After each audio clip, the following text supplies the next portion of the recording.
Hai, selamat menonton. Semoga terhibur ya. Dikisahkan seorang lelaki pemilik toko bernama Cheng Yong yang menjual minyak dari India. Namun usahanya tidak berjalan dengan baik. Bahkan dia tidak mampu untuk membayar uang sewa toko. Cheng adalah duda yang tinggal dengan ayahnya namun sudah sakit-sakitan. Dia pun tak mampu membayar uang untuk berobat ayahnya. Cheng memiliki satu orang anak berusia 8 tahun bernama Cheng Xiaosu. Xiaosu tinggal bersama sang ibu dan ayah tirinya. Pada akhir pekan, Xiaosu akan menginap di tempat Cheng. Xiaoling dan suaminya ingin membawa Xiaosu untuk sekolah ke luar negeri, namun Cheng tidak mengizinkannya. Hingga Xiaoling harus meminta bantuan pengacara untuk berbicara kepada Cheng. Cheng kesulitan keuangan dan dianggap tidak mampu untuk merawat Xiaosu. Karena Xiaoling menghinanya, Cheng pun emosi. Pengacara berusaha untuk menahan Cheng yang membuat Cheng memukul sang pengacara itu. Sedangkan Xiaoling berusaha mencegah namun tanpa sengaja Cheng mendorongnya. Cheng pun sampai ditahan di kantor polisi. Xiao Bin, seorang polisi, adalah saudara laki-laki Xiaoling. Dia emosi karena Cheng menyerang Xiaoling. Pada suatu hari, seorang lelaki bernama Lu Xiaoyi meminta tolong kepada Cheng untuk membawakan obat dari India. Sebutannya adalah penyelundupan karena obat itu dilarang masuk ke Cina. Obat tersebut bisa dijual murah dan merupakan ladang bisnis yang menguntungkan. Lu tahu jika Cheng juga menyelundupkan beberapa barang dari India. Tapi Cheng menolak karena dia takut masuk penjara. Meski begitu, Lu meninggalkan kartu namanya. Ayah Cheng Yong terpaksa dimasukkan ke rumah sakit karena ditemukan dalam keadaan pingsan. Cheng perlu membayar 80.000 yuan agar ayahnya bisa diobati. Jika tidak, ayahnya akan segera meninggal. Ketika Cheng kembali ke tokonya, terlihat jika toko itu sudah disegel oleh sang pemilik. Cheng mencari kembali kartu nama Lu. Di sisi lain, banyak penderita leukemia yang sedang berdemo di depan kantor farmasi Novartis cabang Cina. Obat dari Swiss itu untuk leukemia yang disebut dengan Glenik dijual dengan harga mahal sekitar 40.000 yuan. Untuk orang yang tidak memiliki banyak uang, mereka tidak mampu untuk membelinya. Jika tidak meminum obat, mungkin penyakit mereka akan semakin parah. Petinggi perusahaan bernama Zhao Lixiong mengatakan jika harga tersebut merupakan harga wajar dan obat yang mereka jual adalah obat legal. Bagi orang yang sekarat, mereka harus berjuang untuk tetap hidup. Lu tahu jika demo itu hanyalah sia-sia. Kemudian dia mendapat telepon dari Cheng. Lu memberikan banyak artikel penelitian dan contoh klinik dari India kepada Cheng. Cheng meragukan apakah obat ini akan laku. Tapi Lu dengan percaya diri jika banyak rekannya yang membutuhkan obat itu, termasuk Lu sendiri seorang penderita leukemia. Lu memberikan bayaran awal untuk Cheng pergi ke India. Cheng memiliki teman di India bernama James.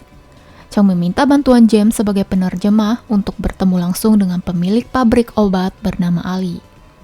Awalnya, Ali mengatakan jika dia hanya menjual obat itu kepada distributor. Dan karena tidak ada distributor dari Cina, Cheng menawarkan dirinya. Namun setahu Ali, obat klinik dari India dilarang masuk ke Cina. Karena Cheng bersikeras ingin membeli obat itu, maka Ali memberikan syarat bahwa Cheng harus bisa menjual 100 botol klinik dalam waktu 1 bulan. Jika mampu, Ali akan menganggap Cheng sebagai distributornya. Obat itu dimasukkan ke sebuah koper dan dikirim melalui pengiriman laut sebagai penyelundupan barang. Lu harus membantu Cheng menjual obat itu. Jika tidak, Cheng tidak akan memberikan obatnya kepada Lu. Namun setelah berhari-hari mereka menawarkan kepada penderita leukemia, tak ada satupun yang berniat membelinya karena berpikir jika itu adalah obat palsu. Kemudian Lu teringat dengan seseorang. Orang tersebut merupakan seorang admin grup chat sebuah rumah sakit dengan berisi para anggota penderita leukemia. Wanita bernama Liu Shehui memiliki anak perempuan penderita leukemia juga. Shehui membawa lumayan banyak orang penderita leukemia yang merupakan admin grup chat di rumah sakit lainnya. Setelah mendiskusikan harga obat dan cara berjualan, Cheng mendapat banyak list nama yang menginginkan obat itu. Bahkan stoknya saja tidak mencukupi. Cheng memerlukan seseorang yang bisa berbahasa Inggris untuk menelpon Ali. Orang yang bisa berbahasa Inggris adalah seorang pendeta bernama Liu. Awalnya, Liu menolak karena dia adalah pendeta yang tidak boleh melakukan hal ilegal. Tapi Cheng merayunya jika ini adalah misi untuk menyelamatkan hidup banyak orang. Liu juga seorang penderita leukemia. Tugas Liu hanya sebagai penerjemah untuk berkomunikasi dengan Ali. Suatu hari, seseorang berambut pirang merampas obat tanpa membayar. Liu tidak berani melawannya, jadi dia melaporkan itu kepada Cheng. Cheng bertanya siapa lelaki itu kepada Sehui. Lelaki muda bernama Peng Hao yang meninggalkan keluarganya semenjak dia sakit. Cheng dan Lu pun mencari dan mengejar Peng Hao. Setelah berhasil menangkapnya, mereka menuju tempat tinggal Peng Hao. Ternyata di sana ada beberapa pasien juga. Akhirnya Cheng memberikan obat itu kepada Peng Hao, namun sebagai imbalan, Peng Hao harus bekerja dengan Cheng. Uang dari jualan obat bisa membuat Cheng untuk membayar sewa toko. Liu jadi penerjemah untuk Cheng, hingga Ali mau memberikan izin distributor penjualan kepada Cheng.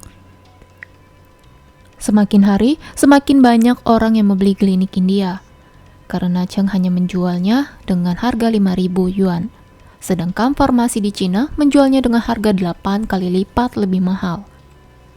Tentu saja untuk orang yang hidup dengan uang pas-pasan, lebih memilih klinik India, karena komposisi obatnya itu pun sama saja dengan produksi Swiss. Mereka pun bisa bertahan hidup lebih lama, dan Cheng serta kawan-kawan mendapati keuntungan yang banyak. Cheng bisa membiayai perawatan sang ayah. Tapi, pihak lawan tentu saja tidak akan senang jika penjualan obat mereka mengalami penurunan. Chao Lijiong datang menemui Komandan Hao. Hao memperkenalkan Chao Bin sebagai detektif hebat di divisinya. Chao menyampaikan keluhan jika obat dari perusahaannya telah dibajak oleh pabrik farmasi India dan mengklaim jika obat itu adalah obat palsu yang sudah beredar dan menguasai pasar. Dia meminta bantuan polisi untuk mengusut kasus obat palsu itu. Setelah beberapa hari melakukan penyelidikan, Chao Bin membawa obat itu kepada Hao dan mengatakan jika itu bukanlah obat palsu. Obat itu sama saja dengan produksi dari Swiss, tapi dengan harga yang lebih murah. Komandan tetap menganggap itu adalah obat palsu karena tidak memiliki izin dan merupakan barang penyelundupan, jadi mereka harus menangkap yang mengedarkan obat tersebut. Hingga suatu hari, sepasang suami istri mengajukan protes karena ibu mereka yang meminum klinik India itu harus masuk ke rumah sakit. Cheng tentu saja tidak terima karena semua orang yang membeli obatnya tidak mengalami efek negatif. Sehui pun bertanya apakah ibu dari mereka meminum obat lain. Jadi, disinilah sekarang Cheng dan kawan-kawan berada. Mereka menghadiri seminar Profesor Chang yang menjual obat klinik dari Jerman. Dia menjual obat itu dengan harga lebih murah dari klinik India. Cheng pun menelpon polisi karena dia merasa jika itu adalah obat palsu. Tanpa mereka ketahui, Liu tetap berada di dalam gedung. Dia naik ke podium dan berbicara jika Chang adalah penipu. Obat yang dijual oleh Chang adalah obat palsu yang membuat seseorang masuk ke rumah sakit. Chang masuk kembali ke dalam gedung. Peng Hao yang tidak terima jika Liu diperlakukan kasar mulai melakukan perlawanan. Lalu kerusuhan pun terjadi.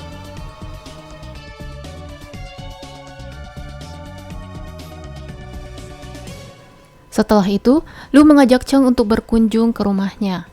Lu mengenalkan anak bayinya kepada Cheng. Lu bercerita pada saat dia menderita leukemia, istrinya sedang hamil 5 bulan dan dia merasa ingin mati. Tapi ketika sang anak sudah lahir, Lu pun memiliki semangat kembali untuk hidup. Lalu sang istri menyambut Cheng dengan baik. Bahkan dia sangat berterima kasih kepada Cheng. Suatu malam, penipu Cheng mendatangi toko Cheng. Cheng mengetahui jika Cheng menyelundupkan obat dari India. Dia ingin Cheng memberikan akses distributor obat kepada dirinya dan nanti akan membagikan hasil untuk Cheng. Jika tidak, dia akan memberitahukan kepada polisi. Hukuman untuk penyelundupan obat sekitar 8-15 tahun penjara. Zhang sebagai penipu berpengalaman tentu lebih licik dalam bisnis kotor. Cheng tidak menanggapi Zhang dan mengusirnya untuk pergi. Tapi keesokan harinya, ketika mereka sedang memasukkan klinik ke gudang, Zhang menelpon Cheng dan memberitahu jika polisi akan segera datang. Sesuai dengan informasi dari Zhang, para polisi datang melakukan investigasi. Namun para polisi tak menemukan obat apapun di sana. Ternyata obat itu sudah disimpan mereka di dalam bak sampah. Lalu Zhang menelpon lagi. Laporan itu berasal dari Zhang yang melakukan gertakan agar Cheng mau mempertimbangkan tawarannya. Hingga suatu malam, Cheng mengajak rekannya untuk berkumpul. Di sana, dia menyampaikan jika dia akan berhenti menjual obat-obatan dan dia sudah membuat kesepakatan kepada Zhang, jadi hal penjualan akan diambil alih oleh Zhang. Jadi, mereka sekarang bisa bekerja sama dengan Zhang. Ketika mereka tahu jika penipu Zhang yang mengambil alih penjualan, mereka pun marah. Peng Hao menuduhnya jika Cheng sudah disogok oleh Zhang. Padahal ini murni karena ketakutan Cheng jika dia harus masuk penjara meninggalkan ayah yang sakit-sakitan dan harus merelakan anaknya dibawa ke luar negeri. Maka dia memutuskan untuk mencari aman. Peng Hao yang kecewa pertama kali meninggalkan tempat itu. Disusul oleh Su Hui, Lui, dan Lu. Itulah hari terakhir mereka semua bertemu untuk menjalani hidup masing-masing. 1 tahun kemudian, Cheng sudah sukses dengan usaha konveksi dan bertemu dengan investor baru. Namun, istri Lu datang menemuinya. Dia memberitahu jika kondisi Lu tidak baik dan menanyakan apakah Cheng masih memiliki akses untuk membeli obat di India. Ternyata, Zhang sudah menjadi buronan. Semua obat mereka telah disita oleh polisi. Seseorang telah melaporkan Zhang karena Zhang menaikkan harga obat hingga 20.000 yuan. Banyak orang tidak mampu membelinya, jadi mereka tidak akan melindungi Zhang. Karena kehabisan obat itu, penyakit Lu semakin parah hingga dia berniat untuk bunuh diri lagi. Cheng yang sedang ada urusan meminta istri Lu untuk menunggu. Besoknya, Cheng menemui Lu di rumah sakit. Tanpa obat, Lu harus melakukan kemoterapi yang menyakitkan. Cheng tidak tega mendengar teriakan kesakitan dari Lu. Akhirnya Cheng menemui Liu. Setelah menelpon Ali tidak akan menjual obatnya lagi kepada Cheng, jadi Cheng pergi ke India dan membeli obat itu di apotik. Sedangkan Lu ditemukan gantung diri di toilet rumah sakit. Ketika di India, Ali memberitahu jika obat di India bisa murah karena pemerintah yang memiliki belas kasih. Tapi perusahaan Novartis Swiss menuntut pemerintahan India. Mereka ingin menghentikan produksi obat-obatan murah. Mereka memiliki dukungan yang kuat, jadi tak ada negara lain yang berani membeli obat dari India. Jika pemerintahan kalah dalam tuntutan, perusahaan farmasi akan ditutup dan tidak akan ada lagi klinik India. Tapi Ali akan membantu Cheng demi kebaikan orang banyak. Cheng mengajak Peng Hao untuk bergabung dalam bisnis penjualan klinik lagi. Tapi Peng Hao tidak menanggapi Cheng. Namun beberapa orang masih mau bergabung dengan Cheng. Dia hanya akan menjual obat itu kepada pembeli lama yang sudah mereka ketahui dan meminta mereka untuk berhati-hati karena Cheng tidak mau masuk penjara. Kali ini, Cheng menjual obat itu dengan harga 500 yuan saja. Ketika di pelabuhan, Peng Hao datang untuk membantu Cheng dan mereka pun berbaikan. Namun seseorang polisi melihat barang yang ada di mobil Cheng. Di kantor polisi, Chow ingin polisi langsung menangkap sumber pemasok klinik India. Karena Zhang saat ini masih sebagai buronan, namun obat itu mulai beredar lagi di pasaran. Tapi polisi tidak bisa sembarangan langsung menyerang pemerintahan India, jadi dia meminta Zhao untuk menunggu. Komandan Hao memberikan waktu 15 hari kepada Chow Bin untuk menangkap Zhang. Chow Bin dan pasukan melakukan penggerbekan kepada warga yang membeli klinik India dan menahan barang bukti serta pasien yang memakai obat tersebut.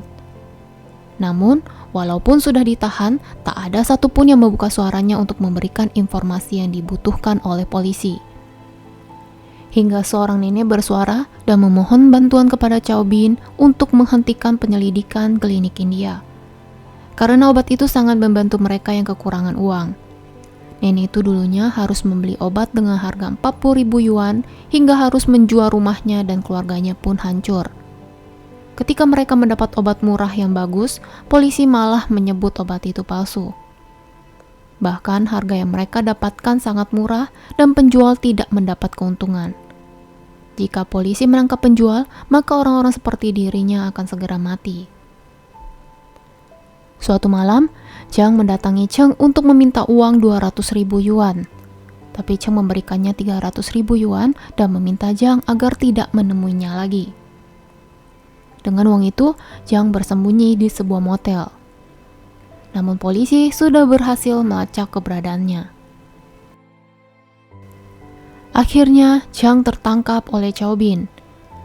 Namun ketika ditanyai siapa yang menjual obat itu, Jiang tutup mulut dan tak menyebutkan nama Cheng. Hari ini, Peng Hao memangkas rambutnya karena dalam beberapa hari lagi dia akan pulang untuk bertemu keluarganya. Ketika selesai mengambil barang datang di pelabuhan, Peng Hao melihat beberapa polisi di sana. Tanpa izin dari Cheng, Peng Hao segera mengendarai mobil itu agar polisi mengejarnya.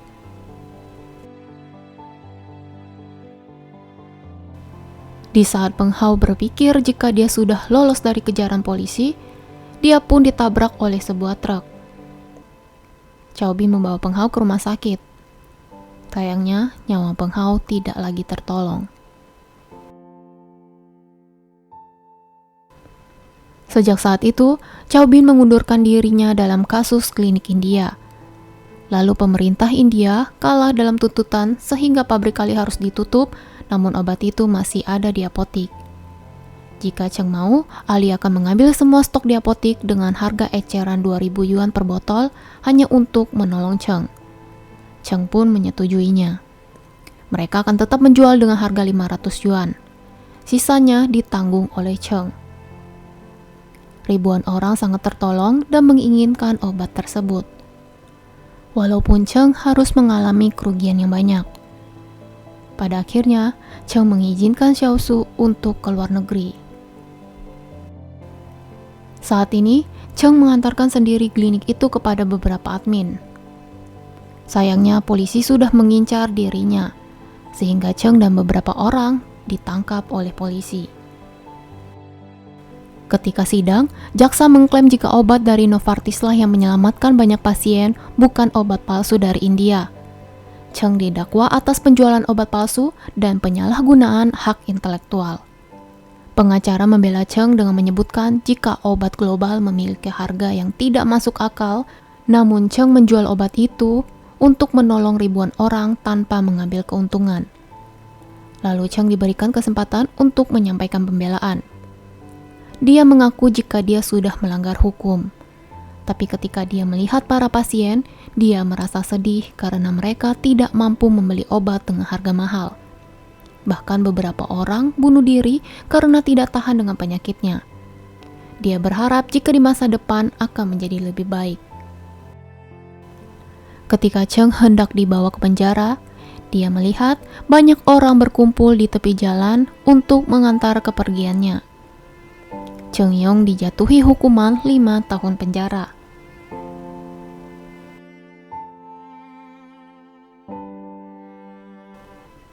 Namun, Cheng Yong bisa bebas dalam waktu 3 tahun.